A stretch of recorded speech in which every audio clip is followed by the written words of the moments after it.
Começa agora o programa Bem Viver, uma prosa sobre saúde, bem-estar, comida e agroecologia. Produção Rádio Brasil de Fato.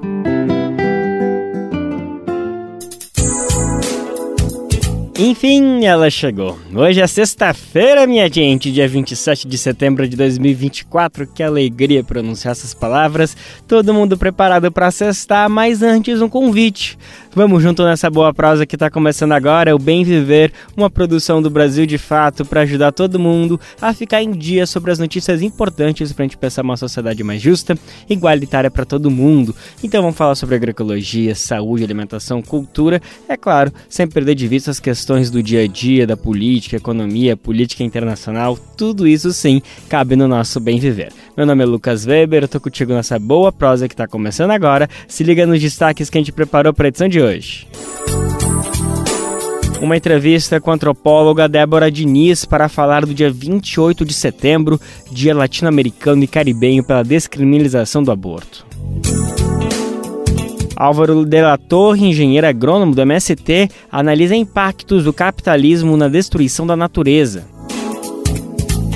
Rede Territorial de Agroecologia na Paraíba conquista a compra e compartilhamento de sementes crioulas na região. Vote pelo clima. Plataforma permite pesquisa de candidatos e candidatas com propostas sobre a crise climática. Filme do Brasil de Fato sobre o cacau do MST é exibido em festival no México e vai compor grade de TVs no país. Essas são alguns, mas são várias as informações, os destaques que a gente traz para o programa de hoje. Bora que tem coisa para dedéu para falar. E o Bem Viver de hoje começa se lembrando essa data tão importante, o Dia Latino-Americano e Caribenho de luta pela descriminalização do aborto, que é celebrado agora sábado, dia 28 de setembro. Esse momento nos remete a 34 anos, em 1990, quando foi justamente criada a data, para marcar o 5º Encontro Feminista Latino-Americano. O evento ocorreu na Argentina e definiu naquele momento, então, que todo 28 de setembro seria uma data para visibilizar a situação do aborto na região e gerar conscientização em todas as pessoas. Então, é um momento, sim, de celebrar os avanços que vêm acontecendo no nosso continente. Só para comentar rapidamente, nos últimos anos, por exemplo, 8 países da América Latina passaram a permitir que o aborto seja realizado em qualquer circunstância, desde que seja feito até um determinado período da gravidez. México, Colômbia e Argentina passaram pela essa mudança nos últimos 3 anos, e a gente também tem o caso do Uruguai, que legalizou o aborto há um pouco mais de 10 anos, em 2012. Tais decisões legais fazem parte da chamada Onda Verde, como é bem conhecido esse movimento aqui na América Latina. Mas, ao mesmo tempo, é uma hora de refletir sobre as denúncias e todas as ameaças que a gente vive, especialmente aqui no Brasil, né, gente? A gente nem precisa voltar tanto ao tempo, podemos falar desse ano mesmo, quando todo mundo acompanhou a tentativa de aprovar na Câmara dos Deputados o que ficou conhecido como PL do estupro, que criminalizava a mulher que realizasse a prática de forma que ela teria uma pena maior do que o próprio estuprador. Bom, esse foi um debate que a gente trouxe bastante, ainda é momento de falar sobre isso, sem dúvida, mas para o programa de hoje a gente vai trazer uma especialista de mão cheia para falar sobre tudo isso, que é Débora Diniz. Ela é antropóloga, professora universitária, pesquisadora, ensaísta, documentarista, que desenvolve projetos de pesquisa sobre bioética, feminismo, direitos humanos e saúde. Desde já a gente agradece demais a disponibilidade da Débora para atender a gente aqui do Bem Viver, e já vamos começar te perguntando, Débora, qual é o sentimento que chega esse 28 de setembro? A Onda Verde teve início na Argentina com um processo de reforma legal do aborto, que culmina na descriminalização do aborto em 2020. Vários países da América Latina e do Caribe, como o México, como a Colômbia, antes mesmo da Argentina e do Uruguai, já haviam revisado a legislação criminal sobre aborto, entendendo o aborto como uma questão de saúde pública e modificando as legislações criminais, ou seja, dizendo que uma necessidade de saúde não pode ser um crime. Nós vemos agora processos de discussão legislativa, de discussão política no Chile, no Equador, países bastante conservadores, como a República Dominicana, também estão enfrentando reformas, ou ao menos tentativas de reforma legal. Então, eu não teria dúvidas de dizer que o espírito da Onda Verde, essa compreensão regional de que o aborto é antes uma questão de direitos fundamentais, de cuidado em saúde, de impacto em saúde pública, do que mesmo uma questão de perseguição criminal, ela está intensa na América Latina. Maravilha, professora. Quero seguir falando sobre a Onda Verde, mas especificamente aqui na situação do Brasil, que por mais que a gente veja que a nossa população sem dúvida aderiu a esse movimento, a gente vê as manifestações na rua, parece que o nosso país, de maneira legal, dentro do meio jurídico, custa embarcar nessa Onda Verde, né? Nesse ano mesmo, vimos ameaças de retrocesso, como ficou conhecido o PL do estupro. Enfim, eu quero te escutar um pouquinho de como que isso acontece, de a Onda Verde no Brasil sim ser aderida pela população, mas parece que o Brasil custa tanto para aderi-la de forma judicial, oficial, legalmente falando. Eu não diria que o Brasil custa a navegar na Onda Verde. Eu diria ao contrário. O Brasil está intensamente imerso no movimento da Onda Verde da América Latina e do Caribe. E eu dou alguns exemplos. A tentativa de retrocesso legal do Legislativo com o PL, em que colocava o estuprador no centro da cena e ignorava os direitos das meninas, das mulheres, perseguia ainda mais criminalmente as mulheres que tinham sofrido estupro. Ou seja, o revés sofrido por esse processo legislativo, com campanhas, com opinião pública, com pessoas que jamais haviam se pronunciado sobre aborto, como foi a primeira-dama, a Janja, que se pronunciaram publicamente contra o PL, é um sinal de que algo de muito intenso está acontecendo no país. Então, o processo é lento, como foi lento em todos os países em que a reforma legal aconteceu sobre aborto. O processo é repleto de idas e vindas, mas o Brasil vive uma efervescência sobre a urgência da descriminalização do aborto como nunca havia visto. Então, exemplos como o que aconteceu em São Paulo, com o fechamento do Hospital Cachoeirinha, é um exemplo dessa força e contra-força. Mas nós temos hoje um processo do que chamamos de descriminalização social, ou seja, as pessoas compreendendo que descriminalizar o aborto não é banalizar, que descriminalizar o aborto é retirar o crime de cadeia e poder cuidar das mulheres, das meninas, de todas as pessoas que venham a precisar do aborto. Ou seja, é um processo de compreensão social que é necessária para a transformação legal, e é como diz o ministro Luiz Roberto Barroso, do Supremo, antes mesmo de decidir a ação em curso, é preciso que as pessoas comuns, que a sociedade como um todo, compreenda sobre o que trata essa ação. A ação que está em curso, à espera de julgamento no Supremo Tribunal Federal, o que ela pede é que nenhuma mulher, nenhuma menina seja perseguida criminalmente, seja presa, uma mulher seja presa por ter feito um aborto. Até mesmo porque ela é uma mulher comum, ela é uma mulher comum da vida, da nossa convivência no país. Então, eu não compreendo a pergunta no sentido de dizer que no Brasil nós não estamos fazendo parte do movimento da Onda Verde. A campanha Nem Presa Nem Morta, que cresce continuamente, é um exemplo da contínua adesão social à compreensão do marco sobre aborto. Professora, em 2018, você participou de uma audiência pública no Supremo Tribunal Federal que debatia justamente a descriminalização do aborto. Na ocasião, a senhora citou que pesquisas de opinião sobre o aborto são mal formuladas e induzem ao resultado que de fato é consolidado, que a maior parte da população é contra a prática. Eu queria te ouvir um pouquinho mais sobre essa tua afirmação. Como que a gente tem que entender que essas pesquisas deveriam então ser formuladas? Pesquisas de opinião, elas são importantes para medir termômetros de eventos que são baseados em decisões ou experiências, ou seja, em eventos. Quando nós perguntamos a quem as pessoas vão votar, nós temos um marco de um processo decisório. Quando nós vamos para pesquisas de opinião, especialmente em temas morais, como é o aborto, em que se faz a pergunta, você é contra ou a favor, há vários equívocos nesse tipo de pergunta. O primeiro deles é que perguntas com forte conotação moral, elas geram uma expectativa de uma resposta certa nas pessoas que estão respondendo essas perguntas. Então imagine você que alguém está me fazendo uma pergunta sobre algo que é tipificado, classificado como um crime. Por que eu vou dar opiniões contrárias a alguém que eu não conheço, a alguém que eu não confio? Você diz, se é contra ou a favor, você diz contra. O segundo é que é muito difícil alguém posicionar-se a favor do aborto. As pessoas estão do lado de cuidar das mulheres, estão ao lado de não deixar as mulheres morrerem, as pessoas estão ao lado das mulheres não serem presas. Ou seja, há um erro de formulação na pergunta quando ela coloca uma questão moral de contra ou a favor, como se ela fosse só binária, só duas escolhas, e há um gradiente de possibilidades. Certamente as pessoas vão responder, depende em que situações, como, né? Talvez até por quê. E uma questão que é intensa politicamente, legalmente, moralmente, nas crenças filosóficas individuais, como crenças religiosas. Então, claro que há alternativas de perguntas. Uma delas é: você acha que uma mulher deve ser presa por fazer um aborto?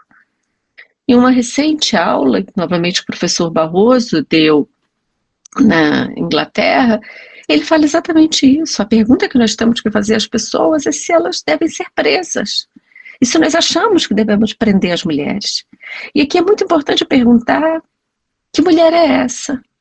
Se nós sabemos que 1 em cada 7 mulheres aos 40 anos já vai ter feito um aborto, pelo menos um aborto no Brasil, nós estamos falando de mulheres tão comuns quanto a sua mãe, a sua irmã, a sua filha, a sua vizinha, alguém da sua igreja, alguém da sua comunidade. Elas são mulheres que têm filhos, elas são mulheres que professam uma fé, elas são as mulheres comuns brasileiras. É claro que quando nós olhamos os dados com cuidado, nós encontramos que as mulheres mais vulneráveis, as mulheres mais impactadas pelas desigualdades, como são as mulheres negras, as mulheres mais jovens, as mulheres de regiões mais pobres, elas sofrem mais o impacto da lei criminal do que as mulheres que têm o acesso a bens, a informação, a recursos. Então, por exemplo, nós sabemos que para cada 10 mulheres brancas que façam um aborto, outras 15 são negras. Ou seja, há uma desproporção do impacto da criminalização, da falta de acesso à informação, da falta de acesso a métodos pelas desigualdades brasileiras. Professora, nessa mesma participação sua no Supremo Tribunal Federal, a senhora enfatiza que a partir da Pesquisa Nacional do Aborto é possível afirmar que cada pessoa que estava presente naquela audiência conhecia ao menos uma mulher que já tinha feito um aborto. Como essa constatação precisa ser discutida na sociedade como um todo? Quem é a mulher que faz aborto no Brasil? Ela é a mulher comum brasileira. Nós sabemos pela Pesquisa Nacional do Aborto que pelo menos 1 em cada 7 mulheres vai ter feito pelo menos um aborto aos 40 anos. Elas são as mulheres comuns brasileiras. Elas têm filhos, elas professam uma fé, elas sabem o que é a maternidade. Muitas delas fazem o primeiro aborto antes dos 19 anos. Elas são mulheres muito jovens, ou que queiram continuar os estudos, que querem traçar um projeto de vida que não seja exclusivamente a maternidade naquele momento. Ou seja, são mulheres que pensaram sobre a decisão do aborto e consideram que ela é a melhor para as suas vidas. Mas ter a imagem dessa mulher comum diante de nós, todas nós conhecemos alguma mulher que já fez aborto, e pensar o que é o debate político, legislativo hoje no país, é pegar essa mulher e mandar para o sistema prisional. Se a Pesquisa Nacional do Aborto nos mostra que pelo menos 1 em cada 7 mulheres aos 40 anos já fez um aborto, isso significa uma mulher por minuto, isso significa 500 mil de mulheres por ano. Isso é metade do sistema prisional brasileiro de mulheres que realizaram aborto, né? Então, nós estamos falando de algo de uma magnitude catastrófica. De um lado, para o impacto em saúde pública, ao ser criminalizado, as mulheres não terem acesso aos melhores tratamentos, à melhor informação e à forma de prevenção.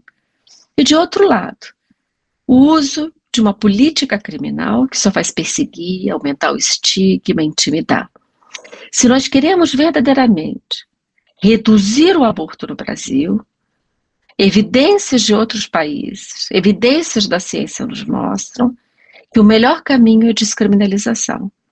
Isso pode parecer estranho, porque há quem diga, de maneira equivocada, que uma descriminalização do aborto poderia levar a uma banalização. Isso não tem nenhuma evidência científica. A descriminalização do aborto leva à sua redução. E a pergunta é por quê? Porque quando uma mulher faz um aborto, quando uma menina precisa de um aborto, e vamos pensar o caso de uma menina, é porque ela sofre violência, é porque ela está em um ambiente que a coloca em risco. Ao chegar a um serviço de saúde, não haver estigma, não haver perseguição, não haver barreiras, nós sabemos o que está acontecendo com essa menina.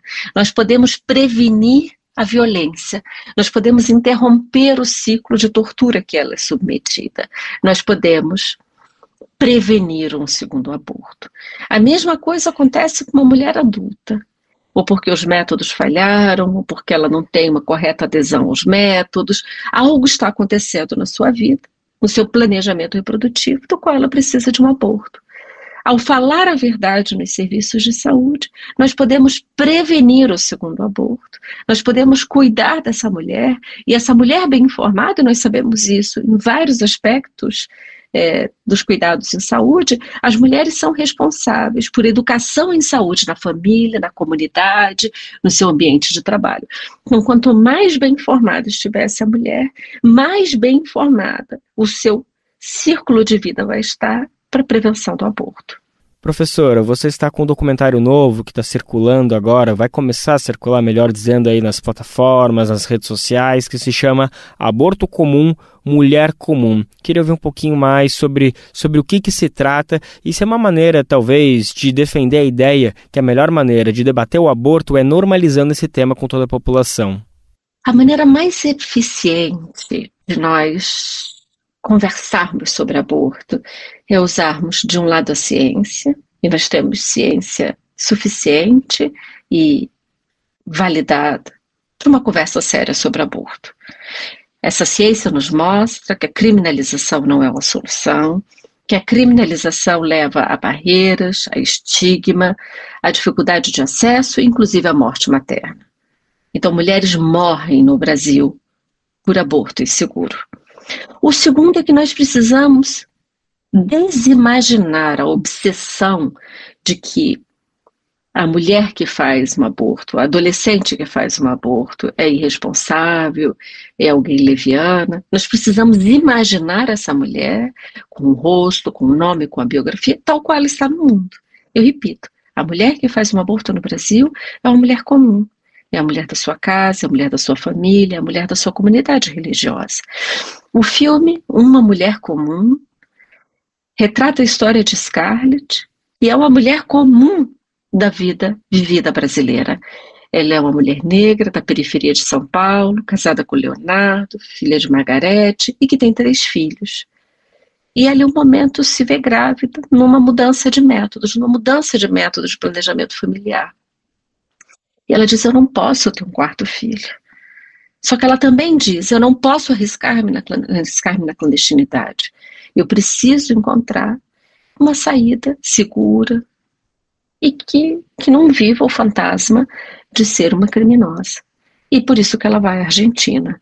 Então o filme documentário, Uma Mulher Comum, que está em vários festivais, vai estar em breve nas redes sociais de acesso livre, com um kit sobre como trabalhá-lo em sala de aula das comunidades, em conversas, ele mostra isso, mostra essa mulher comum vivendo uma experiência comum às mulheres brasileiras. Então, é uma mulher comum, com um aborto comum, no sentido não de banal, mas de uma experiência vivida em comum pelas mulheres brasileiras.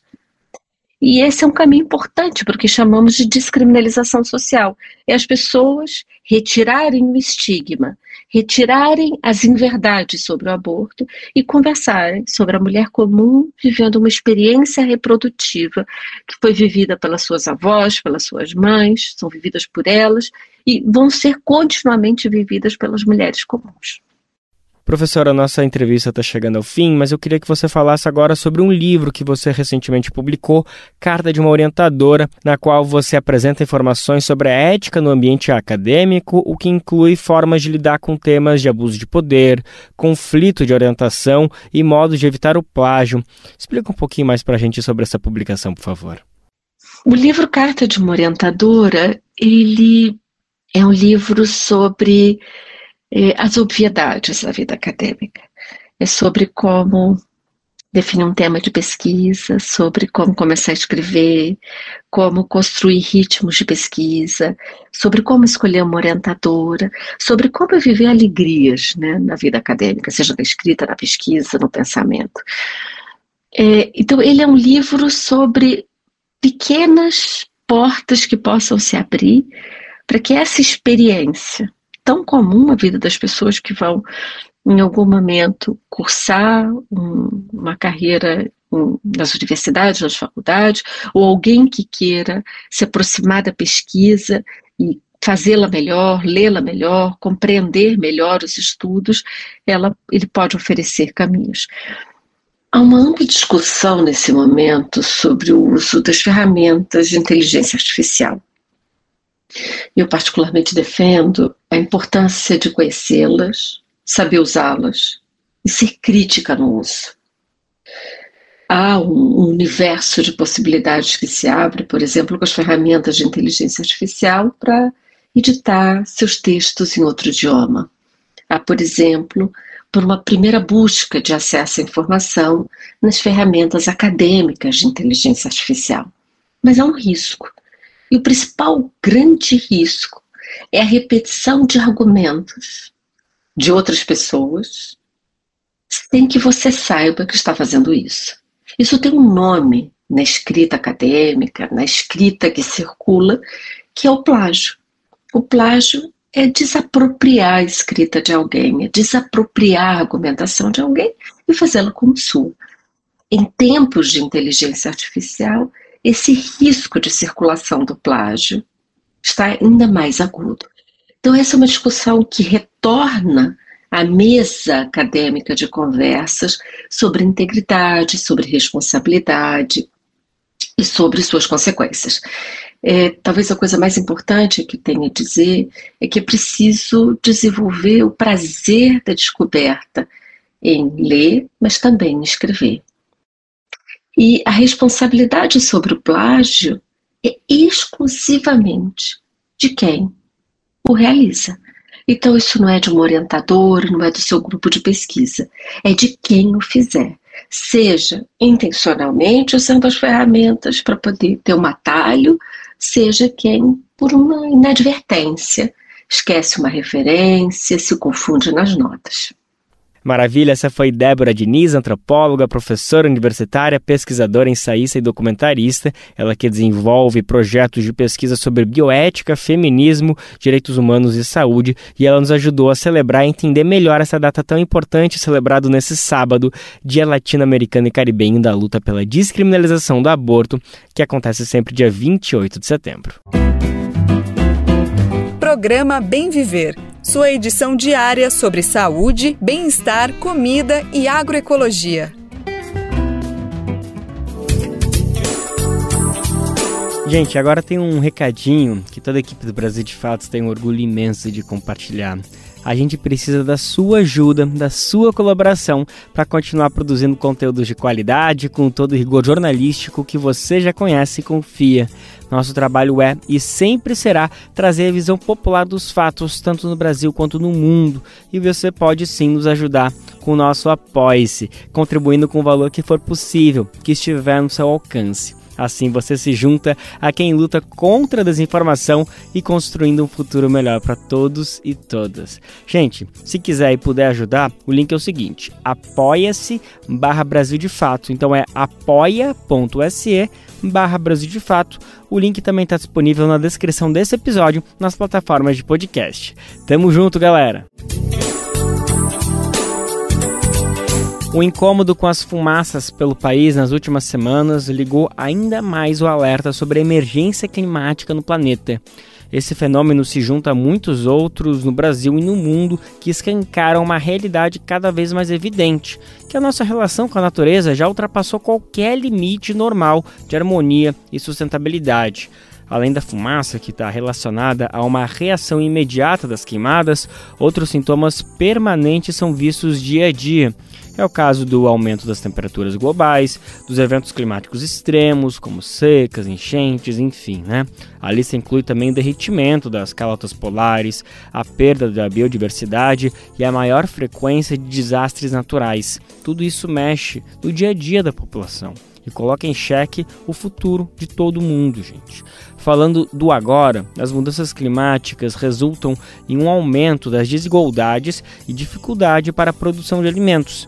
Diante desse cenário, uma pergunta inevitável é: por que tanta dificuldade em solucionar essa questão que atinge todo mundo, e se a gente não fizer nada, está mais do que evidente que a gente não vai conseguir mais permanecer nessa terra? Pois é, para o engenheiro agrônomo Álvaro de la Torre, do MST, o elemento central está no nosso modo de vida. Ele defende que, com o sistema capitalista, o meio ambiente vai continuar sempre sendo visto como mercadoria. A situação é desesperadora. A situação é nada visto na história da humanidade. O que está acontecendo é aquilo que a gente já havia denunciado há muito tempo. O capitalismo, ele é capaz de promover uma ruptura metabólica socioambiental. E ele faz isso porque ele interpreta a natureza como mercadoria. Transforma todos os bens da natureza em mercadoria e ele faz esse rompimento socioambiental. O que acontece na Amazônia é o exemplo mais claro disso, né? A Amazônia é cultivada há milhões de anos pelos povos que ali existem, dessa simbiose entre homem e natureza. E a presença do capital rompe de tal forma que a natureza passa a ser só um instrumento de lucro. Então, essa é a síntese. Nós estamos vivendo a ação do capital diante dessa lógica de apropriação dos bens da natureza para transformar isso em lucro para as grandes empresas. A análise de Álvaro de la Torre foi feita em participação do podcast De Fato, do Brasil de Fato Rio Grande do Sul. Ele destacou também que há outros panos de fundo na visão capitalista da natureza, como elemento de exploração e lucro. Quem explora a natureza da perspectiva do lucro, ele está imbuído de um propósito de curtíssimo prazo, né? Esse é o propósito. Então, essa, do meu ponto de vista, é a questão de fundo. O resto são decorrências disso. O Estado neoliberal que sucateia as estruturas públicas, que evita o Estado de cumprir a sua função de fiscalização dessas áreas, é motivado por essa perspectiva. O discurso negacionista, que a gente ouviu muito nesse último período, ele é motivado por essa questão de fundo. Então, nega a crise climática, nega o aquecimento global, nega as estruturas de Estado que têm o papel de cuidar desses ambientes naturais, preservar esses ambientes naturais a partir da política pública, a partir da fiscalização, de tal forma que privatiza. Então, isso faz parte de um mesmo discurso, mas por trás o que existe é a presença do capital, que tem interesse em explorar essas áreas, né? E esse recurso natural. Álvaro de la Torre também comentou o avanço da destruição ambiental capitalista nos biomas brasileiros. Ele destacou que a situação da Amazônia é a mais alarmante. Não existe essa separação, né, entre o que está acontecendo e a presença do capital. Por isso que a interpretação que nós fizemos da crise climática não dá para pensar ela desvinculado da estrutura fundiária. Então, o problema climático, mais do que nunca, sobretudo no Brasil, para essa estrutura fundiária concentradora, ela é uma questão agrária. A questão agrária, ela assimilou, a partir de tudo que está acontecendo, da forma como a gente usa os recursos naturais, da forma como a gente usa o solo, né, ela se transformou numa questão central para a questão agrária. A questão ambiental não está separada da questão da questão agrária. O caso da Amazônia, e não é só a Amazônia, viu, gente? A Amazônia já tem 21% do seu território desmatado, isso já passa de 800 mil hectares, né? Não é só o caso da Amazônia, mas todos os nossos biomas, né? O Cerrado está com mais de 51% de desmatamento, a Caatinga está com mais de 50% de desmatamento. Então, a situação da Amazônia ela é mais alarmante, porque nesse último período, aquilo que a gente conheceu, né, como pulmão do mundo, emitiu mais gases de efeito estufa do que absorveu de dióxido de carbono, dos gases de efeito estufa. Então veja a situação, né? Um santuário, né? E não estou falando essa expressão por acaso, porque eu acho que alguns lugares no Brasil precisam virar santuário, né? Então para com essa história de querer explorar petróleo nesses lugares. Isso precisa virar santuário, né? Este santuário que foi historicamente conhecido como pulmão do mundo, nessas últimas semanas ela emitiu mais gases de efeito estufa do que absorveu. Então ela não cumpriu com a sua função, que é de ser o pulmão do mundo. Então, a Amazônia está numa situação de irreversibilidade já chamada a atenção por muitos pesquisadores. Nós chegamos no limite, né, da sua exploração. A Amazônia só existe porque ela construiu um microclima que permite a sua existência. A hora que você desmata, que você substitui uma árvore que tem uma capacidade enorme de reciclar água, e transforma isso num pasto que tem uma capacidade muito menor de reciclar a água, né? É lógico que isso vai dar problema, né? Então, nós estamos, no caso da Amazônia, mas não é só a Amazônia, né? A Caatinga está invadindo territórios do Cerrado. Já tem mais de 250 mil hectares do Cerrado que virou Caatinga. Então tem uma situação, né, que não é só o problema da Amazônia. Nós chegamos no nível da irreversibilidade. Então é urgente, urgente. Não dá para esperar. A natureza não tem mais tempo para esperar. O chamado capitalismo verde também entrou na pauta da conversa. Álvaro de la Torre considera as chamadas soluções ambientais do capitalismo uma farsa. Na nossa perspectiva, isso é uma falsa promessa. Quando a gente ouve na imprensa o agro é tech, o agro é pop, o agro é tudo, isso é uma venda de ilusão. É uma venda de ilusão. Então, todas as tentativas do capital de se reciclar diante disso são vendas de ilusões para manter a sua taxa média de lucro. É o que acontece com o crédito de carbono. Isso não vai alterar em nada o aquecimento global. Então, se a minha atividade econômica ela é deficitária, eu compro crédito de carbono de alguém que na sua atividade é superavitária. Então, isso não é solução. Não é solução. O que a gente precisa, sim, de fato, é de uma outra estratégia de desenvolvimento. Álvaro de la Torre comentou ainda que o Estado brasileiro deveria ter agido mais cedo na questão ambiental. Recentemente, a ministra do Meio Ambiente, Marina Silva, destacou essa questão. Para de la Torre, o plano Plantar Árvores, Produzir Alimentos Saudáveis do MST, essa sim seria uma boa resposta. O discurso negacionista está a serviço do capital. Não fizeram, não é porque os fatos eles já mostravam efetivamente, porque não é só a Marina, né? A gente tem uma série de pesquisadores sérios que já vinham chamando atenção para esse aspecto. Então, é parte de uma mesma estratégia. Né? Por isso que, na época do Covid, né, teve muitos pesquisadores que chamavam o agro-Covid. Né? Então, agora nós... Covid?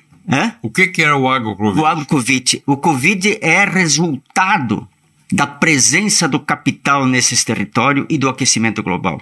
Quando tu tem uma molécula, quando tu tem um vírus, quando tu tem uma bactéria que está numa situação de harmonia com aquele ambiente e a presença do capital expõe esse vírus, né? E esse vírus ele encontra num sistema de produção, por exemplo, um campo de concentração de aves, né? Ele sofre uma pressão de tal forma que ele se altera e isso passa a ser um problema para para o ser humano de uma maneira geral, e isso vira um vírus que pode contaminar o ser humano e trazer as consequências. Por isso que tem muitos pesquisadores que chamam de agrovírus. Agora nós temos a agrofumaça, né? E fazendo um trocadilho com essa percepção. Quando o MST lança o plano Plantar Árvore, Produzir Alimentação Saudável, e se desafia nos seus territórios e nos municípios onde ele tem algum tipo de influência, né, onde nós temos nossos assentamentos, de plantar 100 milhões de árvores,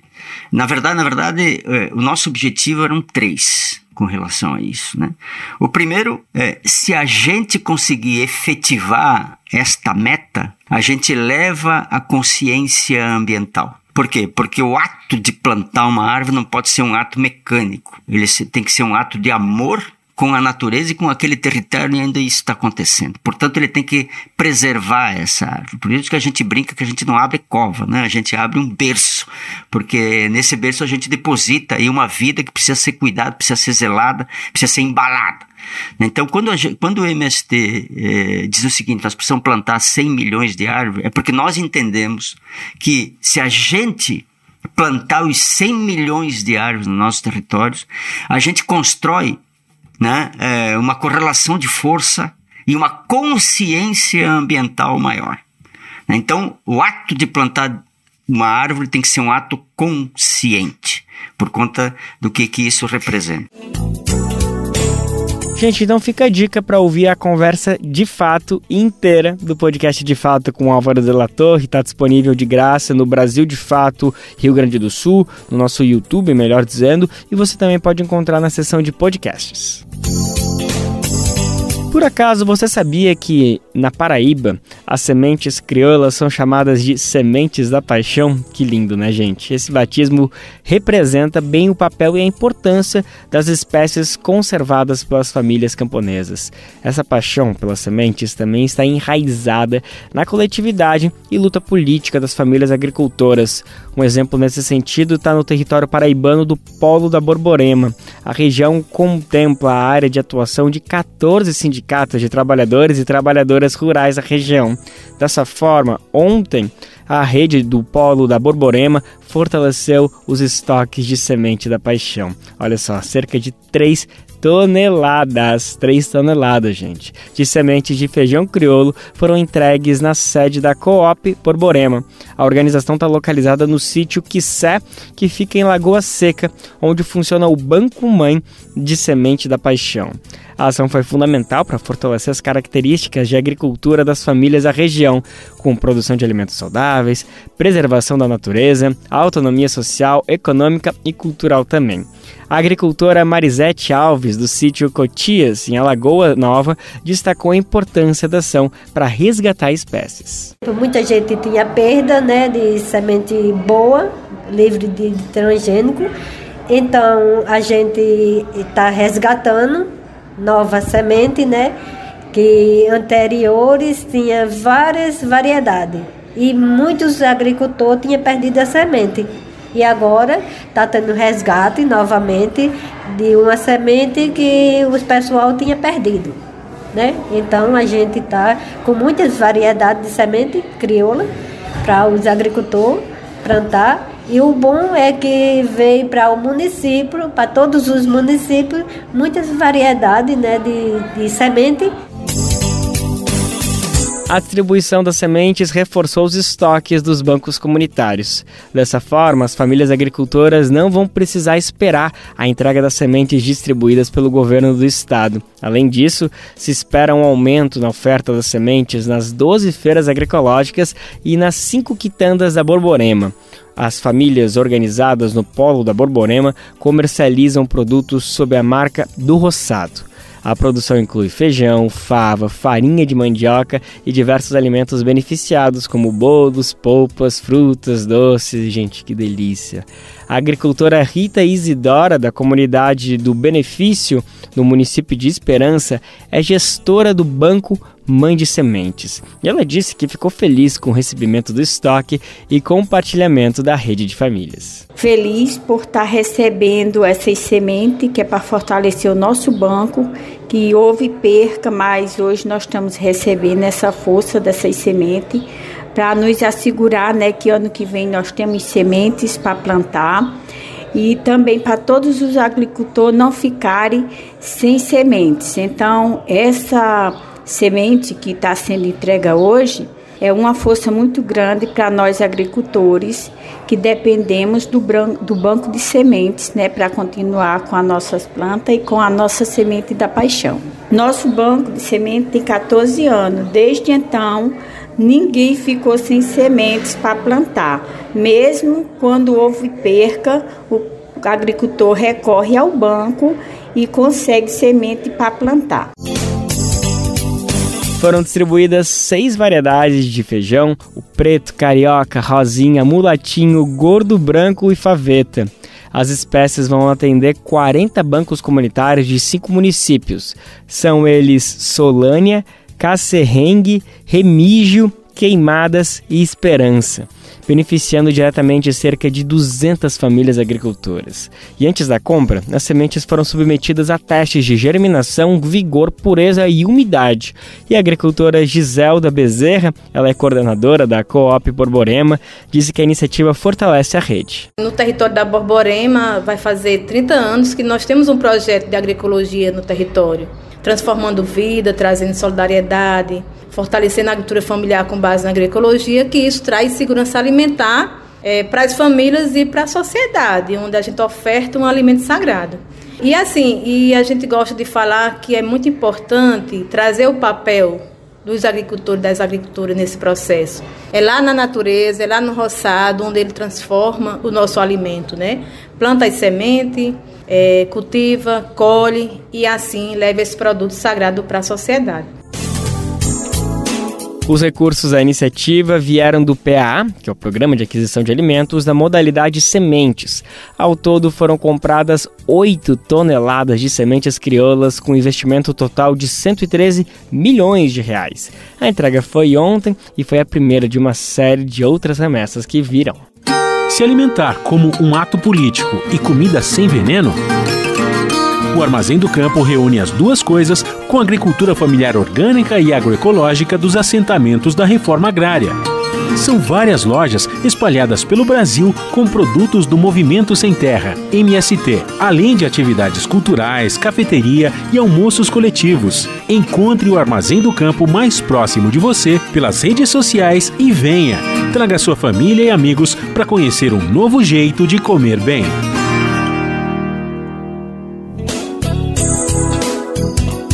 Gente, vamos aproveitar para compartilhar aquela notícia que nos enche de orgulho. O Bem Viver faz parte de uma rede incrível de parceiras que retransmitem o programa por todo o Brasil todos os dias. A gente aproveita para mandar aquele abraço especial a todo mundo que faz essa articulação acontecer. Já são quase 500 emissoras espalhadas por todo o país que recebem e compartilham nossas edições diárias. E a boa notícia é que essa rede pode crescer ainda mais se você faz parte de uma rádio e quiser se juntar a essa parceria. É só se cadastrar no site radiobrasildefato.com.br. Quando chegar lá, clique em como ser uma rádio parceira. Gente, não se esquece também que dá para sintonizar nas rádios. Você pode ouvir o programa nas principais plataformas de podcast. Acompanhe no seu ritmo, gente, a qualquer hora. É só acessar o site do Brasil de Fato ou procurar no Spotify, Deezer, iTunes e Google Podcast. Agora vamos falar um pouco mais sobre meio ambiente, mas juntando com o tema eleições. A gente vai falar agora sobre a plataforma Vote pelo Clima. A iniciativa permite pesquisar candidatos e candidatas com propostas sobre a crise climática.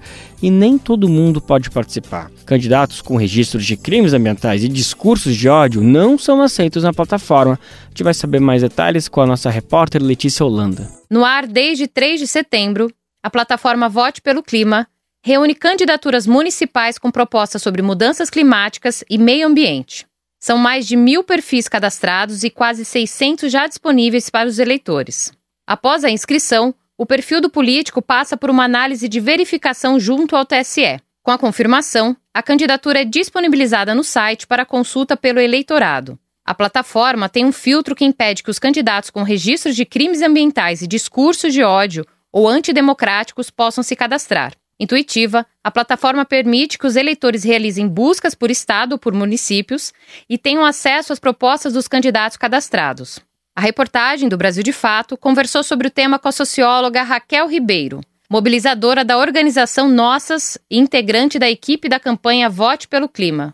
De acordo com ela, foi possível observar por meio da plataforma que as recentes queimadas pelo país fizeram com que o tema se tornasse mais presente nas candidaturas. De fato, isso fez com que a gente tivesse um aumento de cadastros na plataforma e também de entender que essa pauta começou a ser mais transversal nas campanhas dos candidatos que possivelmente antes não estavam formulando propostas tão específicas para essa pauta, né?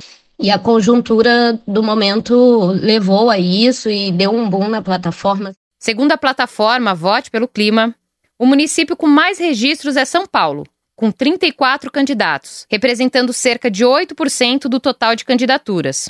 Com relação aos estados, os líderes são Minas Gerais, Paraná, Santa Catarina, São Paulo e Rio de Janeiro. Juntos, eles somam mais de 45% de todas as candidaturas. Por outro lado, os 5 estados com menos registros são Acre, Amapá, Roraima, Rondônia e Tocantins, com cerca de 5% das candidaturas. A socióloga Raquel Ribeiro avalia, no entanto, que a menor representatividade em algumas regiões não necessariamente significa que essa pauta esteja fora do radar dessas candidaturas. Então, é difícil a gente afirmar que a baixa representatividade de cadastros na região norte e alguns estados do Nordeste seja uma falta de candidaturas comprometidas com o enfrentamento às mudanças climáticas. Bem possivelmente pode ser mesmo esse perfil de como fazer campanha e como dialogar com o seu eleitorado, né?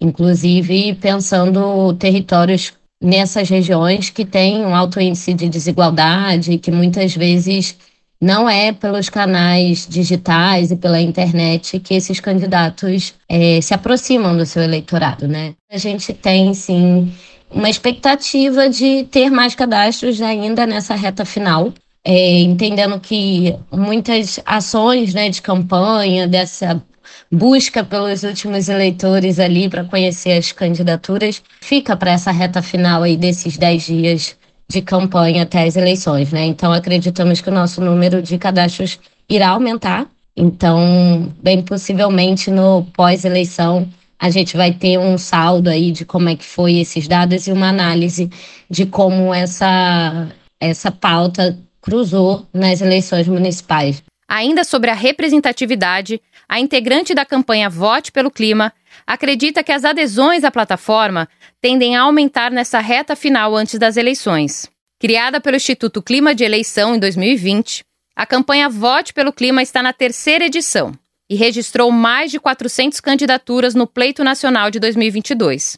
Além da parceria com a Nossas, a mobilização tem apoio do Observatório do Clima, Clima Info, GELEDS, Instituto Marielle Franco e Pacto pela Democracia. O cadastro de candidatos pode ser feito de forma gratuita por concorrentes de todo o Brasil, diretamente pelo site votepeloclima.org. Repetindo, votepeloclima.org. De São Paulo, da Rádio Brasil de Fato, com reportagem de Carolina Batailler, Letícia Holanda. É isso, gente. Vale todo mundo ficar de olho também nesse aspecto ambiental na hora do voto. É fundamental pensar nisso, gente. Até porque todo mundo aqui, né, com certeza se lembra bem o que significa passar a boiada. Brasil de Fato, uma visão popular do Brasil e do mundo. Leia e ouça as informações que mais interessam no seu dia. Política, economia, direitos humanos, cotidiano, saúde e cultura, tratados com pluralidade e diversidade. Jornalistas, articulistas e movimentos populares reunidos em um só veículo. Esse é o Brasil de Fato. Conteúdos em texto, áudio e vídeo que informam e contribuem na luta por uma sociedade mais justa e fraterna. Quer ficar por dentro? Então acesse brasildefato.com.br. Olha só, mais um recadinho bacana, gente. Sabia que dá para acompanhar as notícias do Brasil de Fato diretamente do seu e-mail? Pois é, dá para se cadastrar na nossa página e escolher as categorias de notícias que mais te interessam. Assim você fica por dentro dos principais acontecimentos do Brasil e mundo. Além disso, você confere análises aprofundadas com uma visão popular do nosso dia a dia. O site é bem simples, brasildefato.com.br/boletim. Vá então brasildefato.com.br/boletim. E agora a gente volta a falar sobre o documentário Terra Vista, lançado pelo Brasil de Fato nessa semana de graça no YouTube para todo mundo ver. O filme foi exibido no festival no México e vai compor a grade de TVs do país. Olha só que honra, gente. O doc Terra Vista aborda a luta de um assentamento do MST no sul da Bahia para reflorestar uma antiga fazenda abandonada. A gente vai saber mais detalhes sobre esse voo internacional do documentário com o nosso repórter Douglas Matos. O documentário Terra Vista, produzido pelo Brasil de Fato, em parceria com a Universidade da Califórnia, em Santa Bárbara, estreou no 8º Encontro Hispano-Americano de Cine e Vídeo Documental Independente Contra o Silêncio, Todas as Vozes. O evento começou no último dia 20 em diferentes cidades mexicanas e termina nesta sexta-feira. Na Cidade do México, o filme foi exibido no Faro Cosmos e na Cineteca de las Artes, em Chiapas, estado marcado pela luta zapatista pela libertação.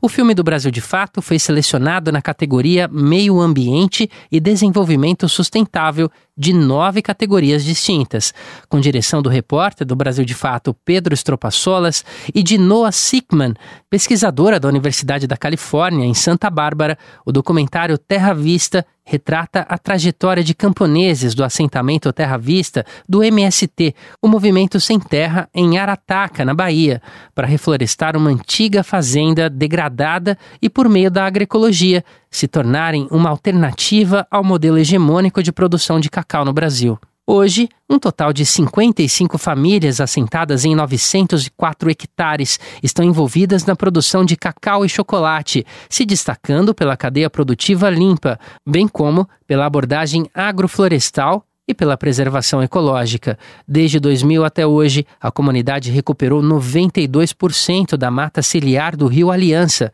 e 80% das nascentes. O filme traz entrevistas inéditas com assentados e assentadas, incluindo alguns dos primeiros integrantes. O diretor Pedro Estropaçolas ressalta que a obra também retrata como o processo de transição agroecológica começou e continua até hoje. É legal o Terra Vista ganhar asas aí pelo mundo pelo exemplo que ele representa ali na região sul da Bahia, né? Não só na questão do acesso à terra, na luta pela reforma agrária, né? Mas também apontando caminhos que mostrem que há outras alternativas que não essas apresentadas pelo agronegócio, né? Que é representado na região ali por multinacionais que dominam esse ramo da cadeia do chocolate, da produção do cacau do chocolate, que tem muito domínio, muita influência na região sul da Bahia, mas que não consegue, né, incidir em toda a região, em todas as áreas. O diretor do filme também fala sobre a importância do projeto Terra Vista como um exemplo para a região, com trajetórias e reflexões dos membros da comunidade que expõem uma agenda operante que funde justiça social, soberania alimentar e restauração ecológica. Terra Vista que consegue impor uma lógica própria de produção do cacau, uma lógica que se insere mais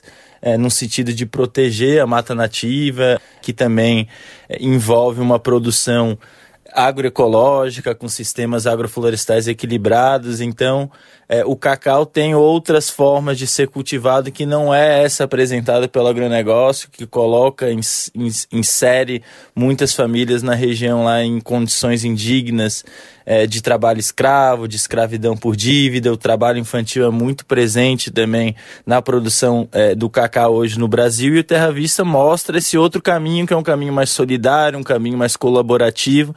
Então esse é o primeiro ponto de impacto que o filme alcança, né, de mostrar outras alternativas para a região. Como parte da seleção, Terra Vista esteve presente na programação de 4 canais públicos do México, incluindo a TV universitária UNAM. Além da estreia no festival Contra o Silêncio Todas as Vozes, Terra Vista acumula outras exibições e participações em festivais, conferências e eventos acadêmicos. Em outubro de 2023, o filme foi exibido pela primeira vez na programação da Conferência Internacional Dilemas da Humanidade, em Joanesburgo, na África do Sul, com a presença de mais de 140 organizações populares, sindicatos e partidos políticos de 70 países, como destaca o diretor Pedro Stropasolas. Quanto a percorrer espaços não só no circuito internacional de cinema, é bom lembrar que esse filme ele estreou na Conferência Dilemas da Humanidade lá na África do Sul, que é uma grande conferência que reúne organizações populares, sindicatos, partidos políticos aí do campo popular em todo o mundo. Foram mais de 100 organizações. Esse filme estreou lá em outubro de 2023 e de lá para cá percorreu alguns ambientes, né? Não só de festivais de cinema, como a gente vê agora no México, né, chegando, mas também em ambientes acadêmicos para, enfim, gerar reflexões aí nas pessoas que vão assistir, na juventude, né, e as próprias famílias do Terra Vista, para que elas se vejam, se reconheçam no filme e que continuem, né, na luta por lá e também na luta em outras áreas de reforma agrária ali no sul da Bahia.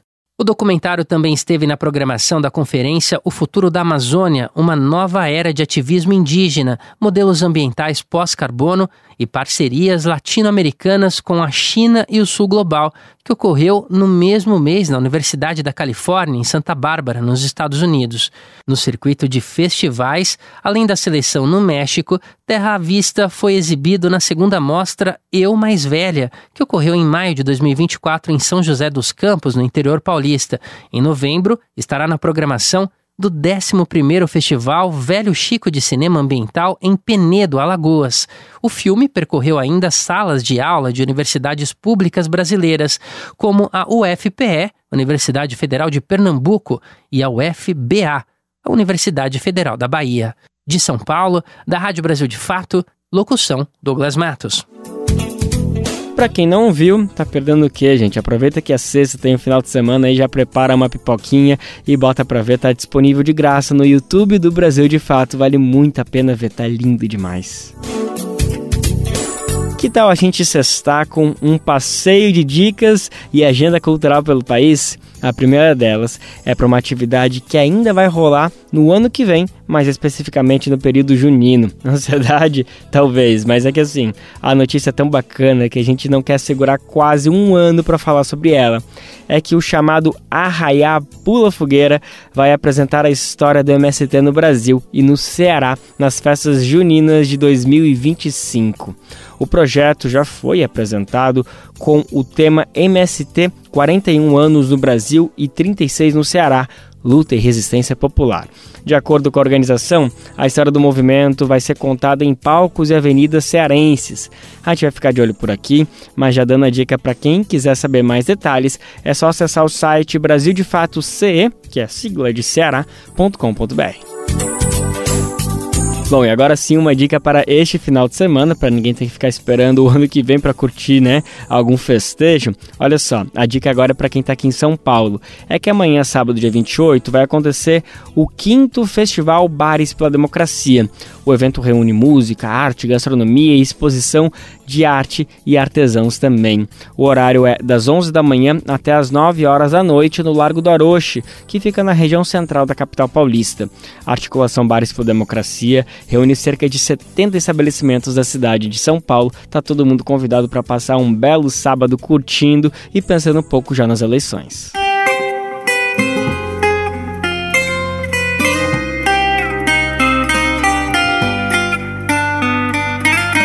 E para fechar a série de dicas, uma sugestão para hoje à tarde na cidade do Recife. É que o músico Hugo Lins apresenta um show gratuito no Palco do Frevo, no Recife Antigo. A apresentação traz releituras de clássicos do frevo, do seu álbum Atemporal. Um exemplo é a composição Cabelo de Fogo, frevo de bloco composto por Nelson Ferreira em 1950. Então a gente se despede do programa de hoje nesse ritmo com a reinterpretação de Hugo Lins.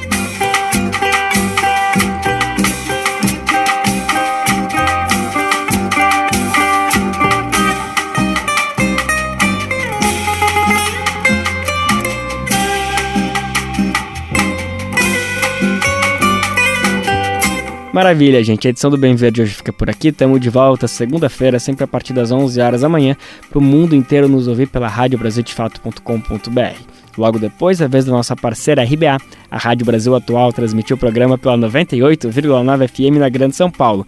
O Bem Viver vai ao ar em diversas rádios pelo país e a lista completa de emissoras que retransmitem o Bem Viver você encontra no nosso site, na matéria de divulgação diária do programa. Aqui a gente aproveita para agradecer esses veículos por estarem com a gente. O Bem Viver também fica disponível com podcast no Spotify, Deezer, iTunes e Google Podcast. A apresentação deste programa foi de Lucas Weber.